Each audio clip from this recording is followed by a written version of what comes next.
വിനയേട്ടാ, ചിന്നുവിനെ കുറിച്ച് എന്തെങ്കിലും വിവരം കിട്ടിയോ? ഹീര പൂമംഗലത്തേക്ക് വിളിച്ചിരുന്നു. ചിന്നുവിനെ തിരിച്ചു തരണമെങ്കിൽ 25 ലക്ഷം രൂപ കൊടുക്കണമെന്ന് അവര് പറയുന്നത്. 25 ലക്ഷം രൂപയോ? ആ പെണ്ണിന് വേണ്ടിയോ?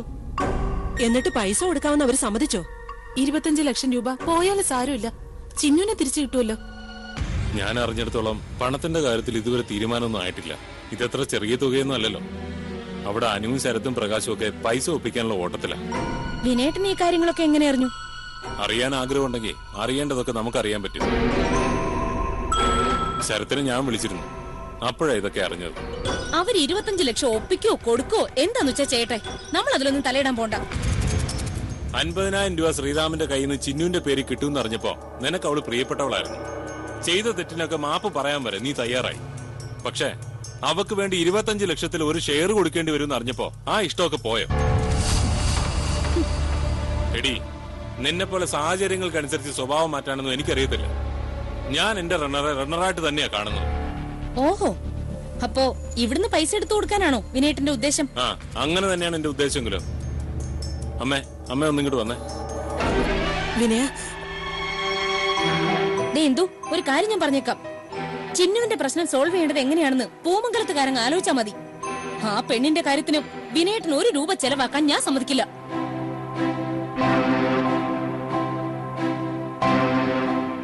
അമ്മേ, പൈസയുടെ കാര്യം സംസാരിക്കാൻ വേണ്ടിട്ടാ വിനയേട്ടൻ അമ്മ അങ്ങോട്ട് വിളിച്ചത്.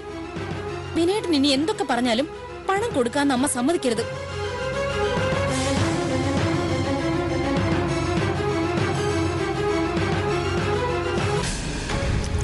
അമ്മ ഈ പൈസ എല്ലാം കൂടി കെട്ടിപ്പിടിച്ചോണ്ടിരുന്നോ? പോകുമ്പോ അതുകൊണ്ട് പോവാലോ. അതേടാ, ഞാൻ അങ്ങനെ പിടിച്ച് ചെലവാക്കുന്നോണ്ടാ ഈ കുടുംബം നശിക്കാതിരിക്കുന്നേ. ഓ പിന്നെ, അല്ലെങ്കിൽ ഈ കുടുംബം നശിച്ചെന്ന് താറുമാറായി പോയനെ.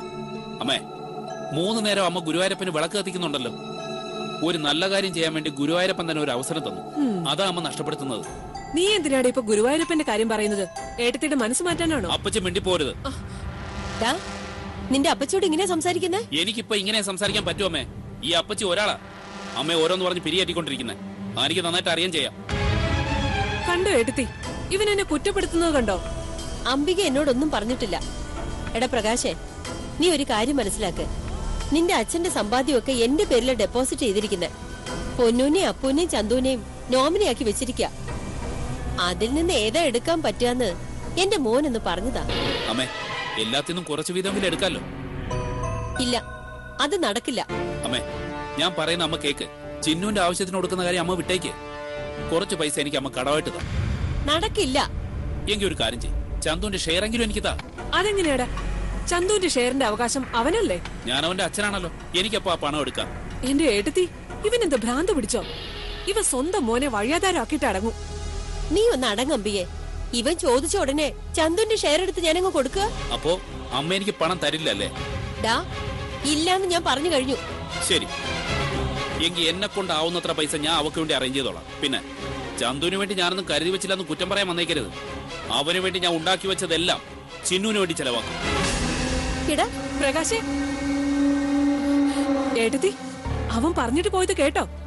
ചന്തുവിന് വേണ്ടി അവനുണ്ടാക്കിയ പൈസ മുഴുവൻ ചിന്നുവിനെടുത്ത് കൊടുക്കുന്നു. അവന്റെ പണം അവന് ഇഷ്ടമുള്ളതുപോലെ ചെയ്യട്ടെ. അതിനിപ്പോ എനിക്കെന്ത് ചെയ്യാൻ പറ്റും? അവൻ അവന്റെ ഇഷ്ടത്തിന് പണം ചെലവഴിക്കുന്നത് എനിക്കൊന്ന് കാണണം.